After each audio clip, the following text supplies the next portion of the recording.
بسم اللہ الرحمن الرحیم۔ اللہ کے نام سے شروع کرتا ہوں جو بہت ہی مہربان ہمیشہ رحم فرمانے والا ہے۔ سورہ اعراف آیت نمبر 127۔ وقال الملأ من قوم فرعون اتذر موسى وقومه ليفسدوا في الارض ويذرك وآلهتك قال سنقتل ابناءهم ونستحيي نساءهم وإنا فوقهم قاہرون۔ ترجمہ: اور کہا قوم فرعون کے سرداروں نے، اے فرعون، کیا تو یوں ہی چھوڑے رکھے گا موسیٰ اور اس کی قوم کو تاکہ فساد برپا کرتے رہیں اس ملک میں، اور چھوڑے رہے موسیٰ تجھے اور تیرے خداؤں کو؟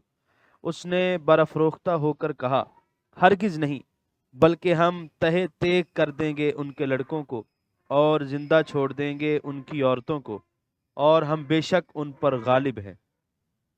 سورہ اعراف آیت نمبر 127 کی تفسیر۔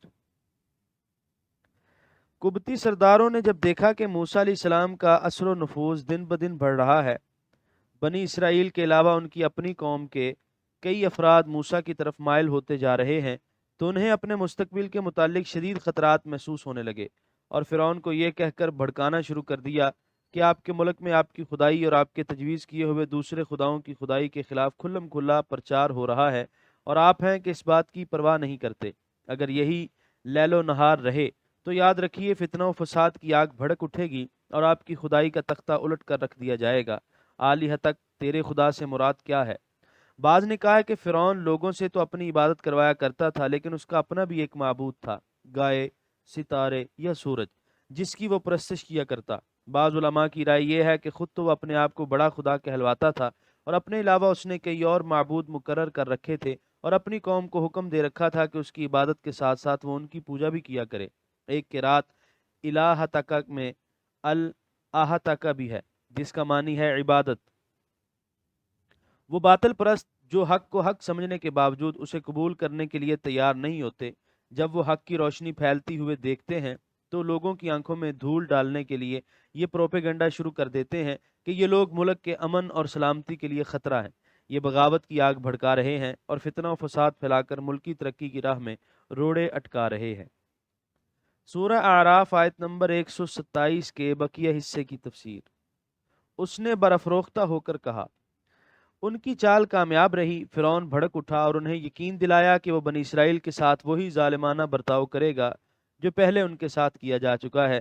جب ان کے لڑکے قتل کر دیے جائیں گے تو ان کی لڑکیاں دوسری قوم میں جذب ہو کر رہ جائیں گی، اور رفتہ رفتہ اس قوم کا خاتمہ ہو جائے گا۔ سورہ اعراف آیت نمبر 128۔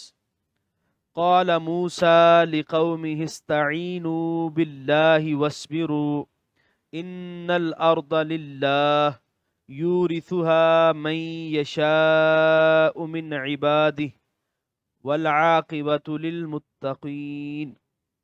ترجمہ: فرمایا موسیٰ علیہ السلام نے اپنی قوم کو، اس آزمائش میں مدد طلب کرو اللہ سے اور صبر و استقامت سے کام لو۔ بلا شبہ زمین اللہ ہی کی ہے، وارث بناتا ہے اس کا جس کو چاہتا ہے اپنے بندوں سے، اور اچھا انجام پرہیزگاروں کے لیے مخصوص ہے۔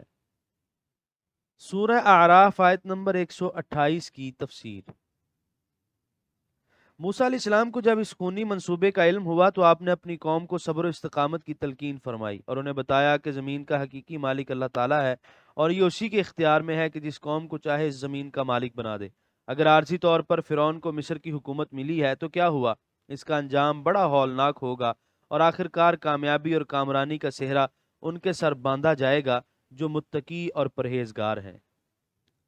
سورہ اعراف آیت نمبر 129۔ قالوا اوذینا من قبل ان تأتینا ومن بعد ما جئتنا قال عسى ربكم ان يهلك عدوكم ويستخلفكم في الارض فينظر كيف تعملون۔ ترجمہ: قوم موسیٰ علیہ السلام نے کہا، ہم تو ستائے گئے اس سے پہلے بھی کہ آپ آئے ہمارے پاس، اور اس کے بعد بھی کہ آپ آئے ہمارے پاس۔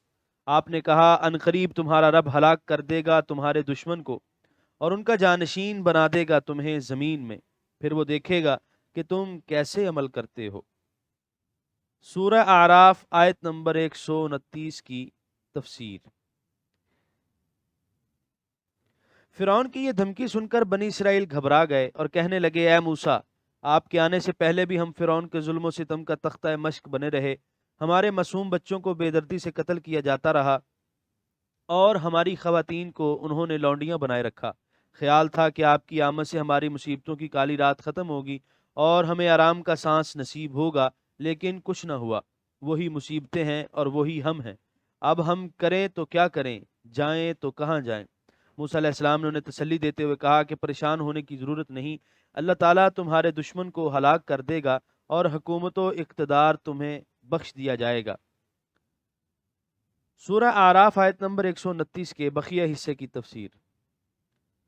پھر وہ دیکھے گا کہ تم کیسے عمل کرتے ہو، بڑا ہی غور طلب جملہ ہے، یعنی تمہیں حکومت و اقتدار عطا فرمانے کے بعد وہ دیکھے گا کہ تم کہاں تک اس کی اطاعت و فرما برداری کرتے ہو اور عدل و انصاف کے تقاضوں کو کہاں تک پورا کرتے ہو۔